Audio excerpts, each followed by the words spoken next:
Earthkeeper 2018 Stargate Video Productions, and James Tiburon are very pleased to present acclaimed film documentarian, world-renowned visionary, internationally best-selling author, and extraordinary speaker, Graham Hancock.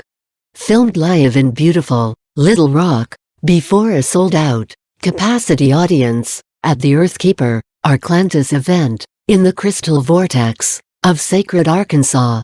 Graham Hancock offers a very special, personalized sharing of his experiences climbing the great Egyptian pyramid of Giza, followed by a brief question-and-answer session with the audience. Graham will begin immediately after the brief opening musical excerpt from Beethoven's masterpiece, The Ode to Joy, Ninth Symphony. Graham will also be keynote speaker at the epic Earthkeeper Arclantis event in Sacred Ark on Equinox Weekend, September 2018. Enjoy, and Namaste, from James Tiburon and Earthkeeper. All copyrights duly reserved to www.earthkeeper.com.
Everyone, I'd like to welcome you to our final conference day of the Arclantis event. We want to welcome all of the worldwide viewers watching us on live stream video.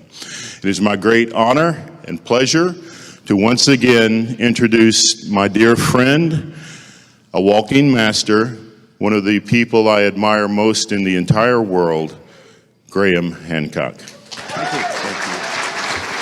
Thank you. Thank you. So, hello again, ladies and gentlemen. So what I'm going to do today, I've been kindly given a little bit of extra time. As you know, I need extra time. I'm going to give a presentation that will run slightly less than an hour. I promise not more. And then after that, we'll do half an hour of Q&A. And then we have to run to the airport and get on a flight to London. And I'm going to start this presentation with an 8 or 10 minute video. Santha and I have climbed the Great Pyramid 5 times. Twice legally and 3 times illegally. What I'm going to show you now is film that we took on our first legal climb. Only it was semi-legal and slightly worrying. And just at the beginning, I recall our first illegal climb, which took place at the dead of night. So let me just play this because I want to talk to you about the pyramids today, and this just gives you a sense of what this structure is like to actually get to grips with. So please just bear with us for the next 10 minutes while I run this. And we're with Robert Boval and myself and Santa Faya.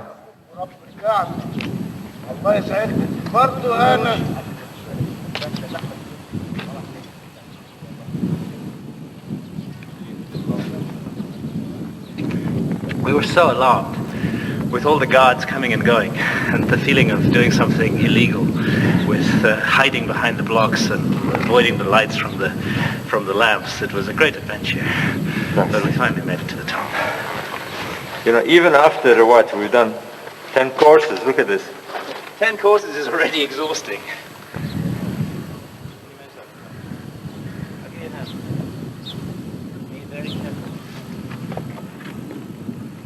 Always check your footing before you come away.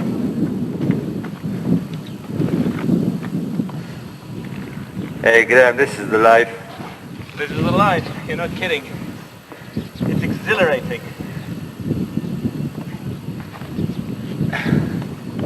It's a wonderful feeling of being in the right place at the right time. Well, this is the right time. The equinox, I tell you. Kidding. And it's funny.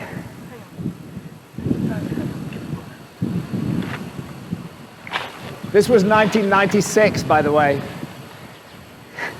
Sure are.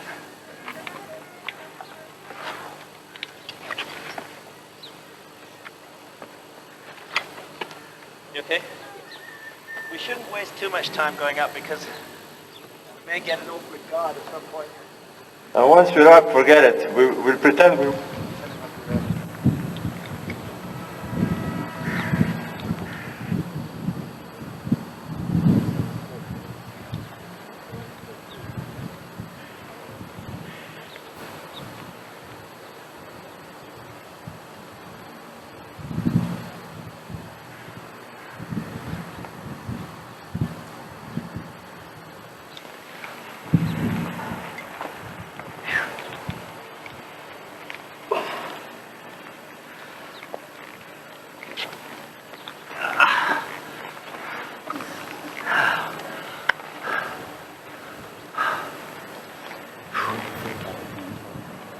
This is a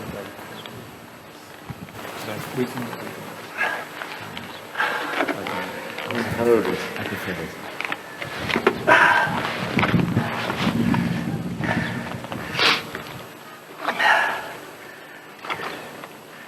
Careful with that bag on your back, it's catching on the rock.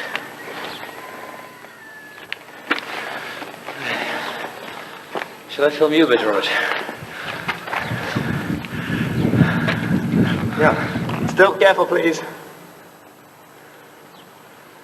Robert Boval.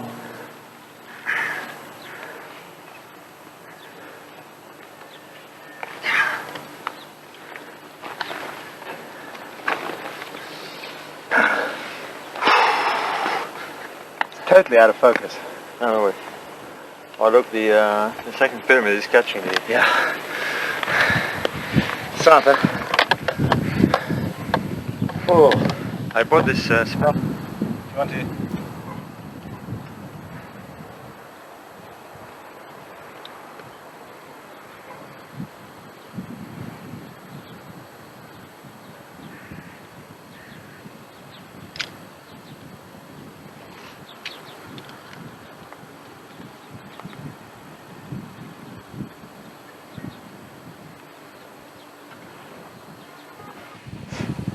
I'm casting an equinoctial shadow. I'm a gnomon. You're extremely backlit there. It's okay. If I come this way Yeah, you have a... and see if we can get the other pyramid. Careful, look.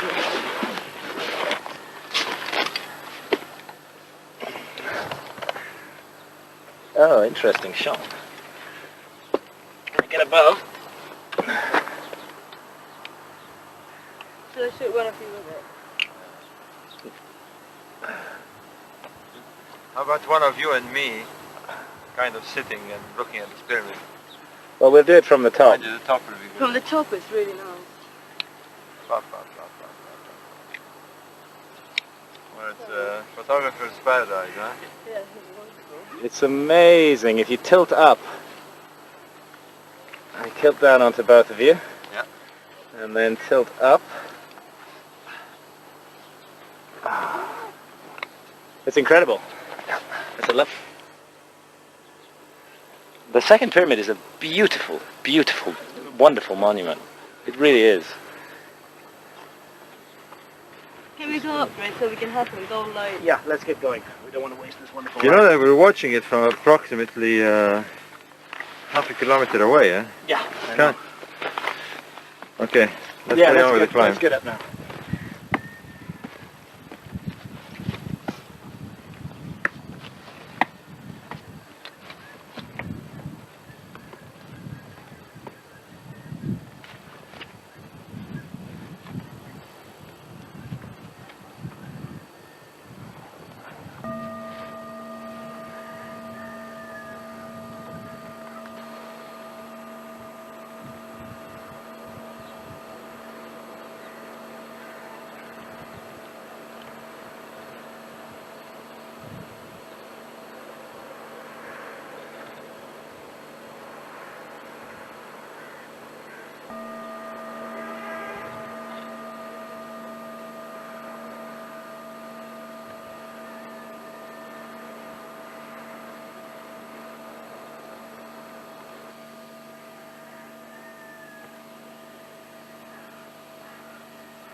Nearly there.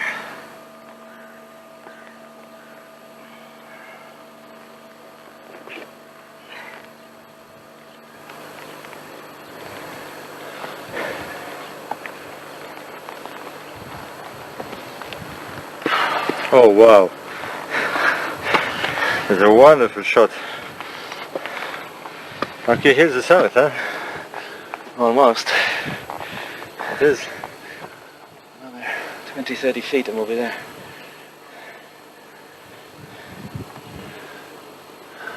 That cloud dissipates. I don't look at it very much.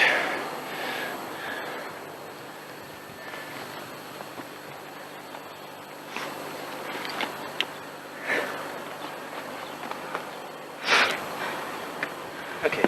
Hello. None of the Greek monuments compare in even a tiny fraction with the monuments of Egypt. They're pitiful by So comparison. here we are. Although I must say the Parthenon is very beautiful. But it's funny, I'm not that inspired by the classical. No. Well, you can see that they copied Karnak anyway.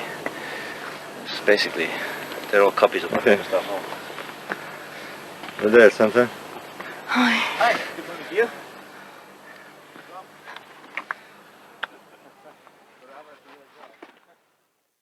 Full causeway quite well from here, Robert.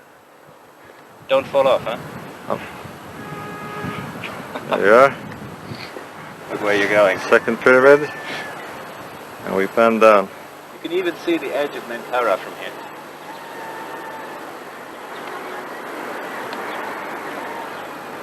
Yeah, it's definitely.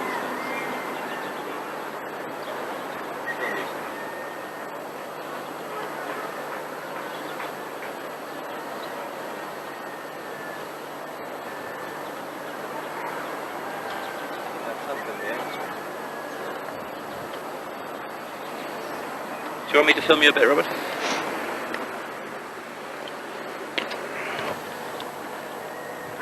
I'm going to tilt round to the Sphinx. Back to you. Over to the second pyramid. Nice soft up. Up to the top. Well, here we are. Day of the spring equinox. On top of the Great Pyramid. Where else? Where else to be on that day? I mean, where else?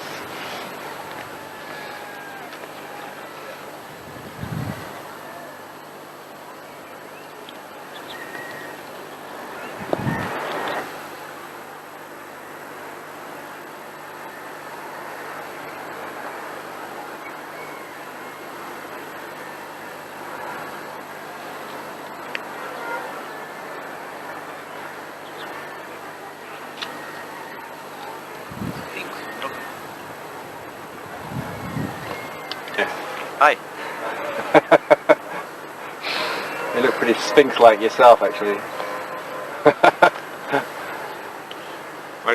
Praise to Ra. A good start for the day where we're going to have a quick look at our final proof.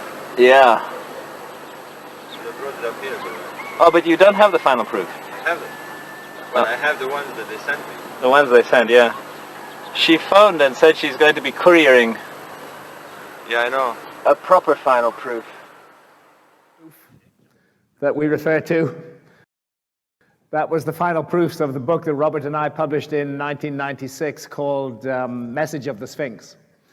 And we had just received the proof copy of it. Well, that was 21 years ago. Time goes by. You can climb the Great Pyramid if you're reasonably fit in about 25 minutes.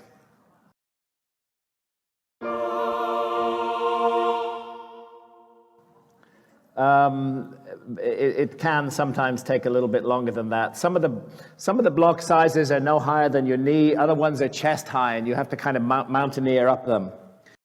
So I've taken you outside the Great Pyramid, and I'm now, in the next 30 minutes or so, just going to take you a journey around the inside of the Great Pyramid. Let's see what I've got here. So the pyramids of Giza loom over the entire city of Cairo. I mean, you really can't go anywhere without being aware of them. They're just always there in the background. And now Santa took this photograph from an Egyptian army helicopter flying over the village of Nazlet al-Saman that lies on the east side of the pyramids, and the Sphinx is just over here. Great Pyramid, Second Pyramid, Third Pyramid. It's rightly said that Egypt is the gift of the Nile. You can see the green and fertile Nile Valley and the Sia Desert stretching off to the west of the Giza Plateau. And we look here at the three Great Pyramids. This is the entrance to the Great Pyramid here. The true original entrance is here. The entrance that was broken into in the 10th century by Caliph al-Mamun is the entrance we all go through now, and that's a little bit lower. Standing on top of the Great Pyramid here, an amazing place to be. I mean, you can feel this just monument vibrating with power and energy under your feet. You know, it's detached from the system that created it. It's broken, it's damaged, it's stood there for thousands of years, and it still beams out its message. It's a kind of beacon of initiation, calling to those who are open and willing to listen to the message it has to give. Oh, that's my grandfather, Philip Hancock. I've told you this before, but I found his graffiti one step behind me at the top of the Great Pyramid. 5th of April 1916, climbed Great Pyramid today is what it says in his diary. And there he is, a young man. He was there with British forces in 1916. He was completely crazy Hancock, just like me. That's the corner you want to go up, whether you're climbing legally or illegally. That is the southwest corner. It's good to follow a corner line. You can get lost on the acreage of the faces, but if you go up a corner, it's relatively straightforward, and the southwest corner is the cleanest and best preserved. This monument has a footprint of more than 13 acres. It's 481 feet high. It weighs 6 million tons, 2.3 million individual blocks of stone. The lost casing stones that came off in an earthquake in 1301 weighed about 115 I don't give the weight. I can't do the math. But there's 115,000 shaped blocks weighing 10 tons each. Go figure it out. Angle of slope is 52 degrees. All the internal corridors of the Great Pyramid slope at half the angle of the external angle of slope. So 52 degrees outside, these all slope at 26 degrees, half of the 52 degrees. There's the subterranean chamber. It lies 100 feet beneath the base of the Great Pyramid. It's hewn out of solid bedrock. We do believe that this is part of the prehistoric pyramid, that there was a structure at this site 12,800 years ago, but that the work was completed much later by the ancient Egyptians according to the system that had been passed down to them by the hands of the gods. And this is the original feature, we believe, of the Great Pyramid. You approach it down this narrow corridor. The descending corridor slopes at 26 degrees, 3 feet 5 inches high, 3 feet 5 inches wide. You have to kind of ape walk down it. When you get to the bottom, you find a horizontal corridor. You have to drop onto your knees there. It's so narrow, and crawl through into the subterranean chamber. When we go back up the descending corridor, we come into the ascending corridor, which is this one here. And at the junction of the ascending corridor and the Grand Gallery is a side passageway that leads to the so-called Queen's Chamber. And the Queen's Chamber has these two narrow entrances cut into its south and north walls. They were not known until 1872. They were covered by slabs. It looked like a perfectly intact room, but a British Freemason named John Wayneman Dixon went around tapping on the walls and found two hollow points. And sure enough, when he broke through, here were these shafts. And these shafts go up about, well, we don't know how far into the Great Pyramid they go. They do not emerge on the outside. The ones from the King's Chamber do emerge on the outside, but in 1993, Rudolf Gantenbrink, a German engineer, sent a little robot up this shaft with a camera. And after a journey of 165 feet, the robot came to this door with two metal handles. Remember that this shaft is about 8 inches high and 8 inches wide. No human being is ever going to get into there, but it's like an invitation. As soon as Rudolf had made this discovery, he was kicked off the site by Zahi Hawass and never allowed to return. Zahi then took over the project, had a robot made in the University of Singapore, and went back many years later to find out what lay behind the door. They mounted a drill on the front of that second robot, and they drilled a hole through the door. And guess what they found on the other side? They found a gap of about 8 feet and another door. They're still trying to figure out how to overcome that technical challenge to see what lies beyond. So this is the Grand Gallery. After you come out of the Queen's Chamber, you're again on this 26-degree slope. This is an incredible work of architecture. I mean, these blocks of stone weigh 30 or 40 tons each. They're inclined at 26 degrees. They're part of a great cavity inside the Great Pyramid. They lean towards one another in a corbel vault. They are perfectly precisely joined together. You literally cannot get a sheet of paper between them. The Grand Gallery is 153 feet long, and it's 28 feet high. And this is what it looks like from the bottom, and up there is the antechamber to the King's Chamber. So there's Zahi Hawass. Many of you will have heard that a new cavity has been found inside the Great Pyramid. And indeed it has. It's been found with muon sensing equipment, cosmic ray sensing equipment, and that new cavity runs parallel but above the Grand Gallery. It's almost as though there's an entire second passageway system inside the Great Pyramid, which has never been found until today, and we still don't know where its entrance is. But it's a fascinating discovery. Egyptologists should be excited about it. But here's Hawass speaking to Agence France Presse. He said he met other scientists from Scan Pyramids who showed us their conclusions, and we informed them that this is not a discovery. The pyramid is full of voids, and that does not mean there is a sacred chamber.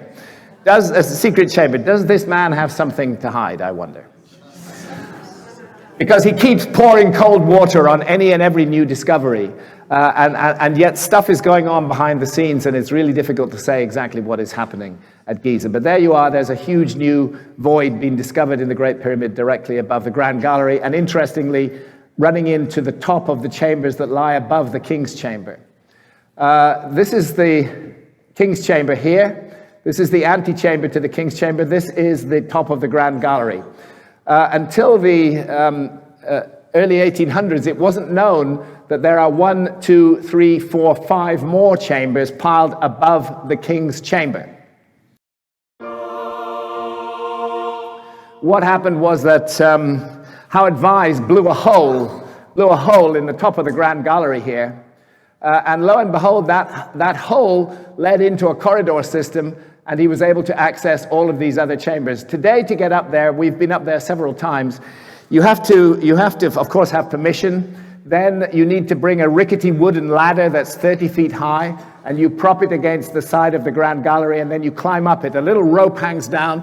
You grab that rope, and you haul yourself into this corridor system here, backwards, actually. and then you can make your way up through the different chambers. Each of them is floored with granite blocks weighing 70 tons each. There is the king's chamber. It's a perfect geometric room. Its dimensions are given there. The walls consist of 100 granite blocks. Most of the pyramid is limestone, but these granite blocks were brought more than 500 miles from quarries at Aswan in southern Egypt.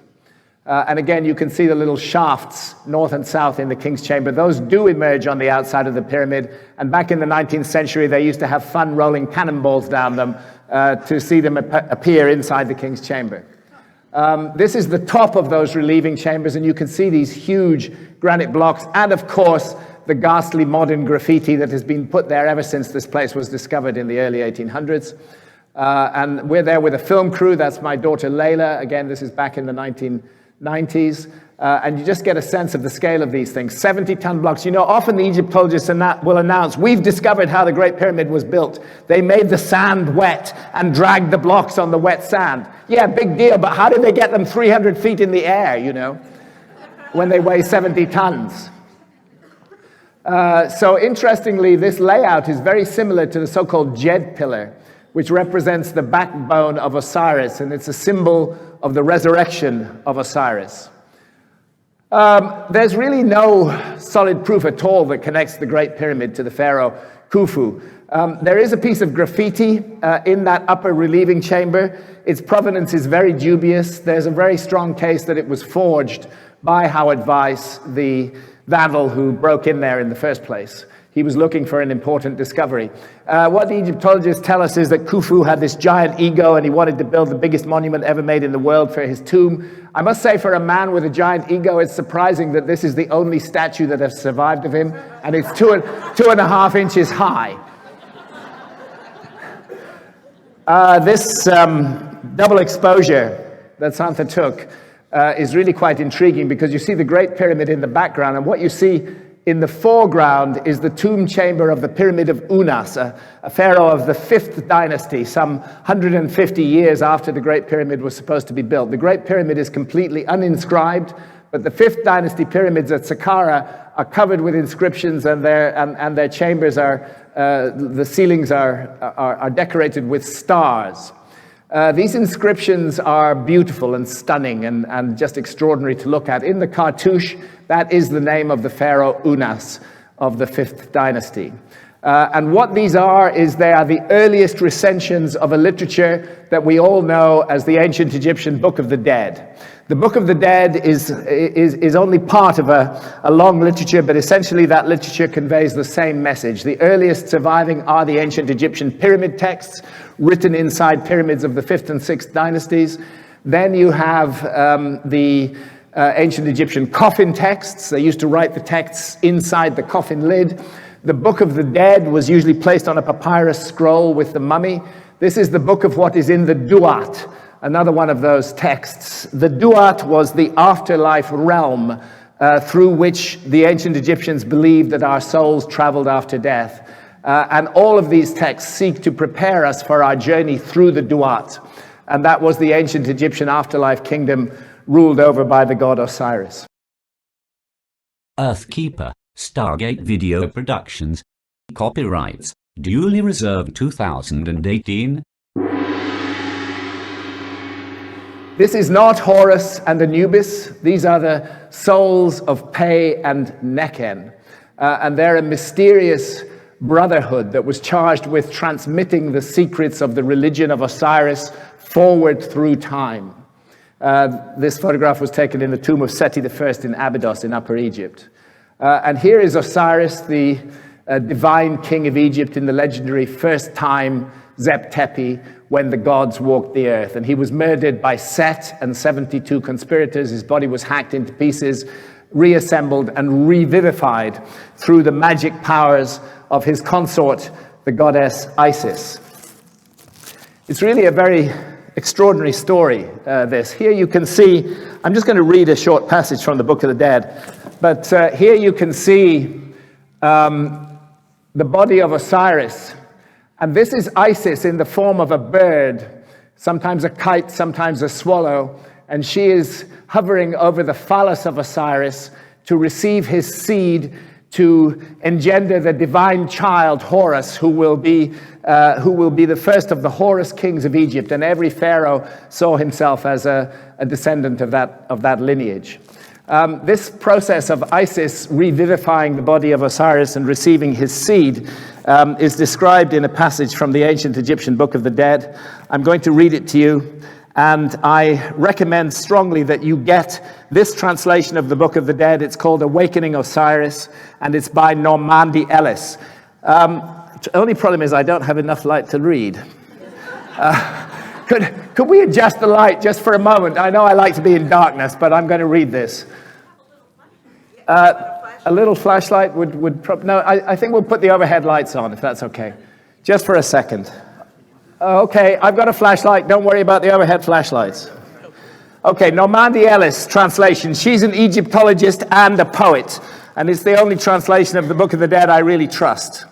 I stand before the masters who witnessed the creation, who were with Ra. That morning the sun rolled into being, who were with Osiris in the grave as he gathered himself together and burst from the tomb, white with heat, a light and shining God. Hail Thoth, architect of truth, give me words of power that I may recall my years and weave together my history. Hail Thoth, architect of truth, give me words of power that I may form the characters of my own evolution. I stand before the masters who witnessed the generation, who were the authors of their own forms, who rolled into being, who walked the dark, circuitous passageways of their own becoming, who saw with their own eyes their destinies and the shapes of things to come. I stand before the masters who witnessed the working of magic, who were with Isis the evening she became the swallow, and her lamentations filled the air, who were with her as she shook down her black hair and veiled the god's transformation in secret, who witnessed the conception of the divine child, though his coming was yet unrevealed. Hail Thoth, architect of truth, give me words of power, that when I speak the life of a man, I may give his story meaning. I stand before the masters who know the histories of the dead, who decide what tales to hear again, who judge the books of lives as either full or empty, who are themselves authors of truth. And they are Isis and Osiris, the divine intelligences. And when the story is written, and the end is good, and the soul of a man is perfected, with a shout, they lift him into heaven. Hail Thoth, architect of truth, give me words of power that I may complete my story and begin life anew. I stand before the masters who witnessed the transformation of the body of a man into the body and spirit, who were witnesses to the resurrection when the corpse of Osiris entered the mountain and the soul of Osiris walked out shining. He gathered his heel and his leg. He gathered his arms and his backbones. He gathered the dreams crackling inside the dark cave of his skull. He knitted himself together in secret. He came forth from death, a shining thing, his face white with heat. Let me give you this back. Is that yours?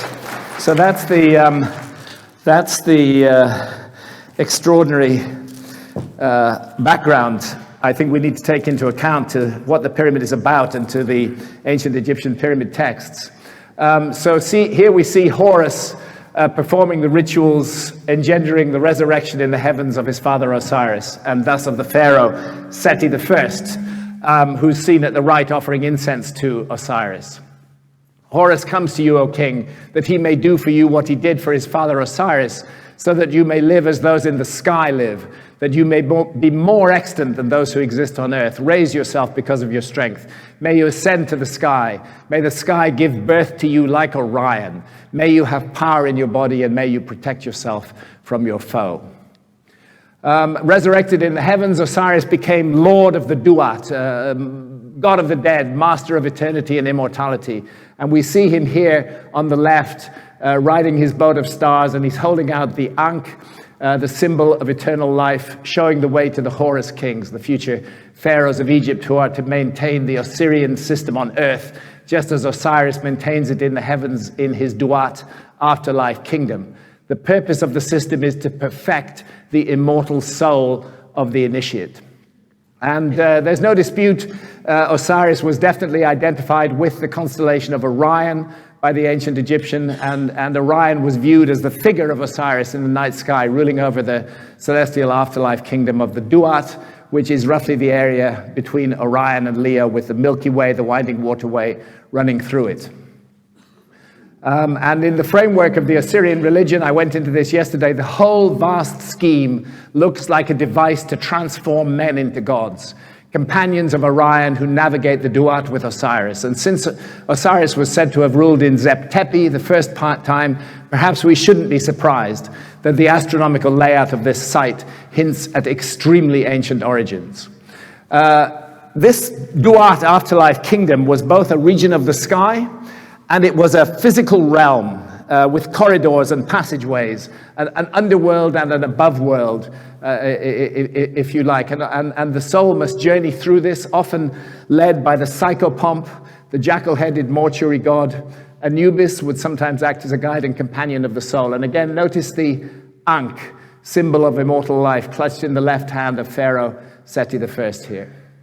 The ancient texts make it absolutely clear that some great secret lay concealed in the fifth division of the Duat, which is referred to both as the land of Sokar and as Rosto.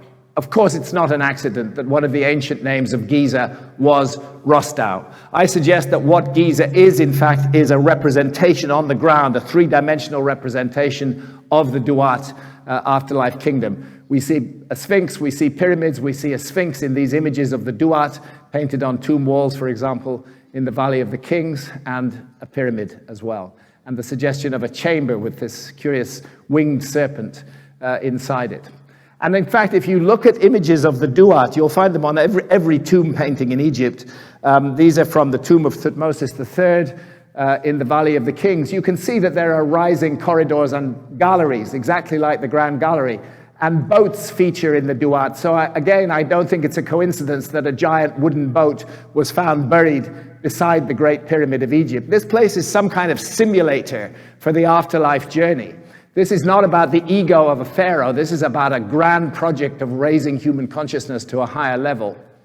And again, certain similarities between scenes in the Duat and physical representations in the Great Pyramid. The King's Chamber, the so-called sarcophagus of Khufu. Look, they found a sarcophagus in there and they concluded that it had been put there to bury the pharaoh Khufu, although no pharaoh's body was ever found in this monument. As a matter of fact, this chamber was built around the sarcophagus. The sarcophagus is too wide to get in through the narrow corridor system. The chamber had to be built around it, and we do not think, I and my colleagues do not think it had anything to do with the burial of a pharaoh. Rather, it was a place for the performance of ceremony and ritual. Perhaps a symbolic death and rebirth was undertaken in that sarcophagus. It was certainly not as simple as burying a mummy in there. What we suggest is going on in the King's Chamber is that it represents a place in the Duat called the Judgment Hall of Osiris. It's also known as the Hall of Maat. And here, from Deir al-Bahri in Upper Egypt, we see scenes from what happens in that chamber. Here we see the soul of the deceased being ushered into the Hall of Maat. This is the goddess Maat. She wears the feather of truth, harmony, and cosmic justice on her headdress. That is the symbol of truth and harmony and cosmic justice. And then we see a scales here. I'll come back to that scales. On the right-hand side, Osiris sits in judgment. Here is Amit, the eater of the dead. Our whole life is our opportunity to prepare for this moment. Because what will happen in this moment is that our souls, represented by this image of the heart here, our souls will be weighed in the scale against the feather of truth and cosmic justice. And you do not want to find your heart weighing heavy in those scales. The ancient Egyptians understood human frailty. They understood that we make errors, that we make mistakes. None of us are perfect. This is not entirely about moral judgment. This is about what we do with our lives. And from the ancient Egyptian point of view, a human life could be regarded as a work of art. You might make mistakes here and there in your piece of sculpture or your painting as you go along through the decades of your life. There might be a crack or an error or a bit of damage. But you know what? You work around it and you put it right, and you make damn sure, if you made a bad mistake before, that you do not at least repeat it. You cannot go back and put right what you did wrong in the past, but you don't have to keep on doing it. That's one of the messages of the ancient Egyptian texts.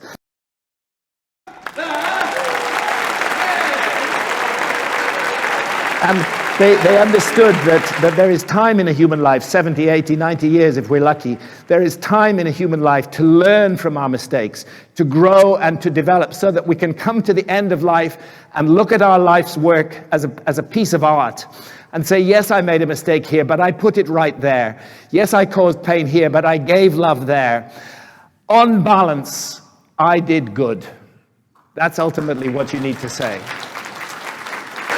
And then your destiny can move forward.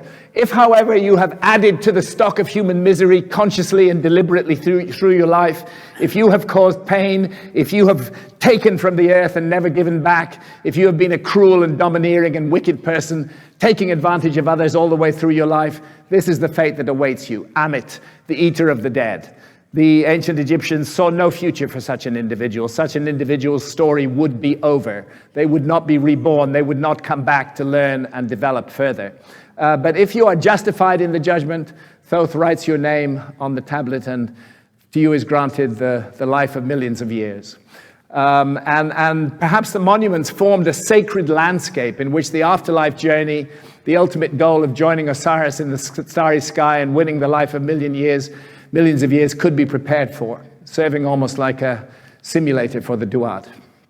In short, I would say that the ancient Egyptian system, of which the Great Pyramid is the cornerstone, was part of an ancient spiritual system that celebrated and nurtured the gift of life and sought immortal life, but did not take it for granted. That is Thoth writing the name of Pharaoh Seti I on the ancient Egyptian tree of life. It's a whole other story, but the tree of life is Acacia nilotica, and its bark contains substantial qualities of the powerful visionary agent dimethyltryptamine. I think the ancient Egyptians used plant medicines in their explorations of the meaning and mystery of life. This was a culture that devoted its best minds for 3,000 years for considering what happens to us when we die and how we should prepare for that moment. Look what our culture is devoting its best minds to: making weapons of mass destruction and better refrigerators and washing machines. We are definitely on the wrong track. Okay, thank you.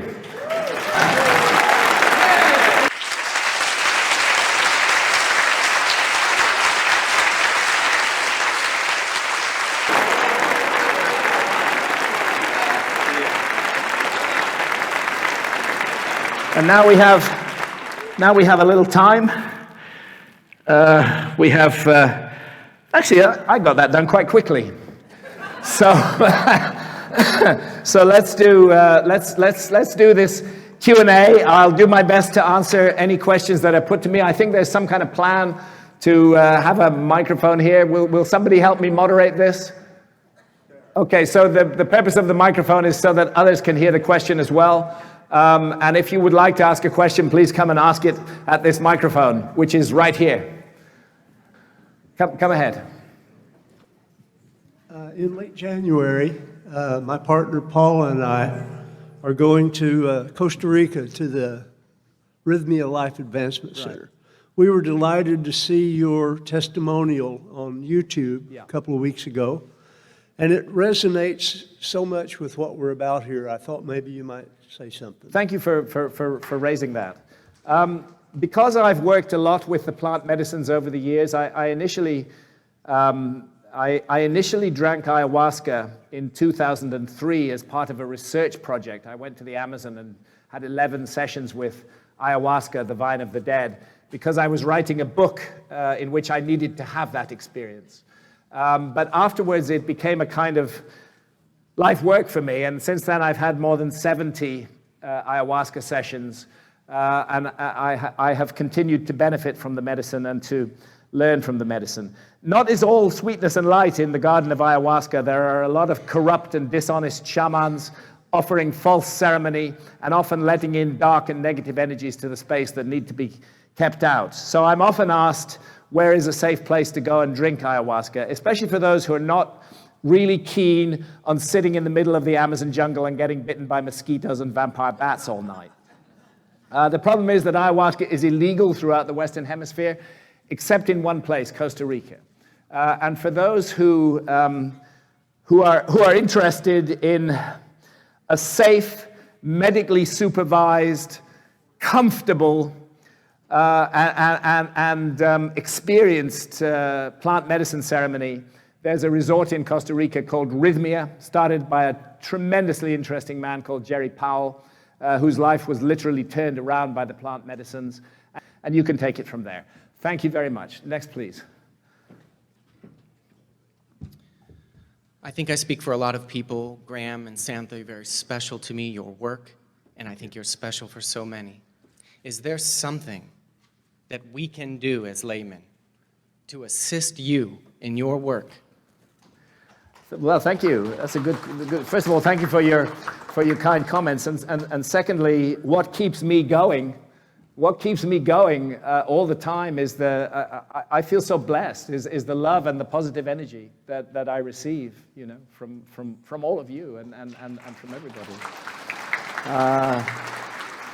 I'm so grateful for that. I have taken a lot of very unpleasant attacks and very unpleasant criticism from the so-called skeptics in our society, and some real dirty tricks have been played, but every time I feel them stick one of their little knives in me, I remember how much love I'm given and how much support and how much generous energy is sent my way. So thank you very much. As to specifics of what to do, I just think the most important thing is always to keep on asking questions. Never take anything off the peg as you're told it is, whether it comes from me or from anybody else. Make your own path in life. Seek your own journey. See what you can find out. We've all got pieces to contribute to the puzzle. And that's what we should all be doing, because we need to know the truth about our past. While our past is hidden behind a veil of lies, we are never going to be able to confidently make our way into the future. We need to rediscover the truth of our past. Yes, come ahead. Do you feel that the new director of antiquities is any more enlightened than Zahi Hawass? No, I don't. But he seems to have a slightly smaller ego, which is not a bad thing. But they all seem to buy into this maintaining the status quo, and not really seeming to want anything new to come out. It's not like the pyramid, the new void. It's not like this is a really interesting discovery. Let's find out what's going on. It's like, nah, this is rubbish. Let's just ignore it. There's something wrong with that mindset, and it's why Egyptology has been literally turned into a kind of fossil itself that is not advancing progress in this area. I don't mean to put Egyptologists down. There are some great Egyptologists. There's a whole new generation of archaeologists and Egyptologists who are coming out who are beginning to ask questions. Okay. But we need more of them. Yeah. We need more of them. Thank you. Yeah. Thank you. Thank you. Graham, after your talk, I have run out of all questions. So I just wish to give you the feather of my hat. Oh. Because through the courage for the truth that you have had, your heart is lighter than a feather. Thank you. That's a beautiful gift. Thank you very much. Thank you. I love you. Thank you. Thank you. Thank you. Thank you. My hat. Your hat is here. I didn't take my hat off, I took my feather. Thank you. That's so sweet of you. Thank you. Thank you. Come ahead. Hi. Hi. How are you? I'm okay. Good. I'm hanging in there. Good. I would really appreciate it if you could talk to us a little bit about some of the positive ripple effects of the war on consciousness in your TED Talk and the good things that came out of that, because it's one of my favorite TED Talks ever. Thank you. The fact that it got banned made it even better. Yes, so. yes. There was a TEDx event in London, Whitechapel, in February 2013, where I was one of a number of speakers. Out of the 10 speakers who spoke, 2 of us had our talks banned by TED. One was me, with a talk called The War on Consciousness, and the other was Rupert Sheldrake, who is a scientist and famous for his morphic resonance theory. Actually, when we sat down and analyzed why they banned our talks, because the 2 talks were completely different, we discovered why exactly. They had banned our talks because both of us considered the possibility that consciousness was not local to the brain. This goes against a fundamental scientific dogma. Science is full of dogma and materialist reductionism, which is the ruling ethic in science today, claims that consciousness is just, here's what they actually say, consciousness is an epiphenomenon of brain activity. In other words, we got these big brains so that we could compete in the Darwinian jungle, and as an accidental byproduct of that, we got consciousness. They consider that all consciousness can be reduced to matter, that any conscious experience is a manifestation of material changes in the brain. And they do not consider the other possibilities. And the possibility that both Rupert and I considered in our talks is that the brain is not a generator of consciousness, but rather a transceiver of consciousness. That consciousness manifests through the brain, but is not made by the brain. That it is indeed not local to the brain, and that would perhaps explain telepathy and all sorts of other connections that people have, and sometimes our ability to just draw down inspiration from somewhere above that none of us can even understand. Well, TED banned the talk, and they put up this bogus explanation of why. It turned out actually that they had preconceptions about what Rupert and I would say in our talks, and they banned the talks on the basis of those preconceptions. They didn't actually bother to listen to the talks. So every one of the statements they made as to why they had banned our talks turned out to be completely incorrect and not founded in any facts of the talks themselves. We pointed out to them that they had defamed us. And defamation actually can result in lawsuits, Ted, unless you can make this stand up. At which point they agreed to a compromise. They would put our talks back online. They would cross out all their objections and keep them there crossed out permanently, and they would publish our rebuttals. So they did that. But meanwhile, lots of people, great people out there on the internet, realizing I got 3 hours notice that my talk was going to be taken offline. I put the word out on Facebook, and within minutes, dozens of other versions of the talk were up on YouTube. TED tried to suppress them all, but it couldn't, and the talk ended up getting millions and millions of views across dozens of channels. And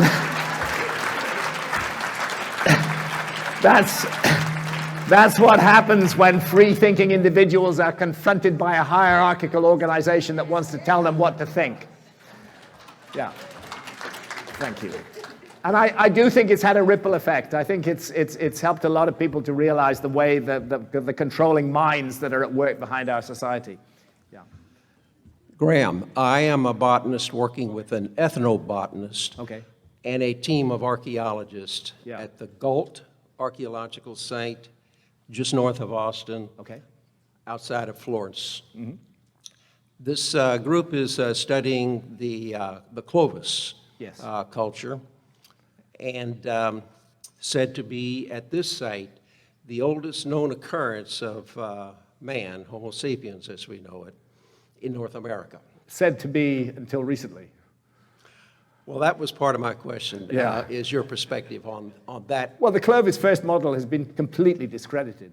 There's not a single archaeologist that, well, perhaps there's one or two, but her clinging on to the old model. But the fact that we have crucial DNA evidence which shows an ancient founder populations in the Americas, and the fact that we have sites, whether it's Monteverde in Chile, whether it's the Bluefish Caves in the Yukon, whether it's the Topper site, whether it's San Diego Cerruti Mastodon site, the fact that we have got sites going back 130,000 years makes it a lost cause to continue to defend Clovis as the first culture that was in America. Clovis was a culture that was in America, but it was not the first. Okay. If I have another chip, Go for it.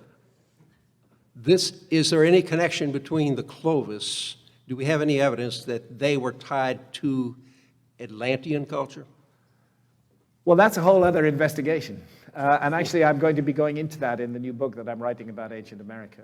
I'm going to be looking at that. There are other intriguing things. There are curious similarities between the Solutrean tool set that you find in Europe about 25,000 years ago and the tool set used by Clovis around 13,000 years ago. There's a lot. Clovis is a very mysterious and interesting culture, and actually they were very advanced in many, many ways, and they were all over the United States. You know, the type site is actually in New Mexico, but this culture was everywhere, all over America. I think it has many secrets still to reveal. What is certain is that this culture went down around 12,860 years ago. And then we have evolutions from that, fulsome, which follow after that. But really, I think the important takeaway message for me is Clovis was not the first. Let's get that bad idea out of the way. It's been polluting archaeology for half a century. Let's get it out of the way and open our minds to the possibility that the past of North America is incredibly mysterious and has been obscured by natural disasters and deliberately obscured by human stupidity. One last question, please. Okay. Okay, I'm going to cut this off. I'm getting the cue here. Okay, thank you. Yeah, we only have 10 more minutes, so please only one question apiece, and we'll try to get through this group, but we only have 10 minutes. Hi, Garrett. Hey, Graham. Hi. Thank you so much for all that you do. Thank you. Much, much love to you, brother. Thank you. And so my question is, through all the work that you've done in all the ancient sites and seeing all the hieroglyphs and all the depictions of ancient technologies, how can we bring forth technologies nowadays to help us to remember our true place in the universe? Well, I think thank you, it's an interesting question. I think the first thing we need to stop doing we need to stop thinking of ourselves as this super advanced civilization. We have pursued a particular track, and that track depends on technology and on mechanical advantage. And it plays such a dominant role in our lives that when we look for lost civilizations in the past, we look for civilizations that made tech just like us. In other words, what we are doing is looking at the past as a mirror and trying to find ourselves in it. We are not looking at it as a window to let it speak to us directly. I think we have to consider the possibility that ancient civilizations had whole different ways of manipulating matter, which did not necessarily involve machinery. You see, as we went down the machinery track, certain faculties of the human mind, telekinesis, telepathy, psi power, all of these faculties which are evidenced in so many experiments and so much personal experience today, were allowed to lapse. And we became dependent upon the machine. And the fact is that I think all of us have these faculties, but they have been switched off. They're dormant in the majority of the human race. Some individuals are born blessed with access to those faculties, but for most of us, they're asleep and they're dormant, and something needs to be done to wake them up. So I think we have to consider the ancient traditions. For example, that the large blocks of stone were moved with sound, with sound energy, with the chanting of priests, the certain musical instruments were used. We have to consider the possibility that techniques existed to soften stone, and that all of these projects were not undertaken for materialistic profit and gain reasons of the kind that make sense to us. They were all undertaken as part of the human journey and the human experience. You know, it's habitual, if you look particularly in the 19th and early 20th century, the way that Native American culture is described by the white guy. They're constantly putting it down and describing them as, you know, savages and primitives and things like that. Native American culture lived light on this land for tens of thousands of years. What can define a more successful civilization than that? A culture that lives in harmony with the universe, that lives light on the land, that honors and respects the beauty of Mother Earth. That is a successful civilization. You know, just because we've got motor cars and airplanes does not mean we're a successful civilization. We could become just a blip in the story of human history, forgotten in a few hundred years from now. It's perfectly possible. So we need to stop being so proud of ourselves. I don't think that tech is necessarily the answer to everything. I think we need to reawaken those dormant faculties in the human mind, rediscover our true birthright. I hope that helps. Thank you. Thank you for your generosity. Thank you very much indeed. Well, it looks like we've come to an end. I am grateful for the healing, grateful for all the love, grateful to be amongst so many open-minded, free-thinking people. Thank you. And thank you to Tim and Anne for organizing this fantastic event. These are two of the greatest people in the world. Thank you. Love you, man. And so I just want to say again that I'm grateful to all of you for attending, and Graham is making a difference on the planet. The work that he is doing, the courage that he has, the heart, the humility, this is a walking master. Another round of applause, please. Thank you.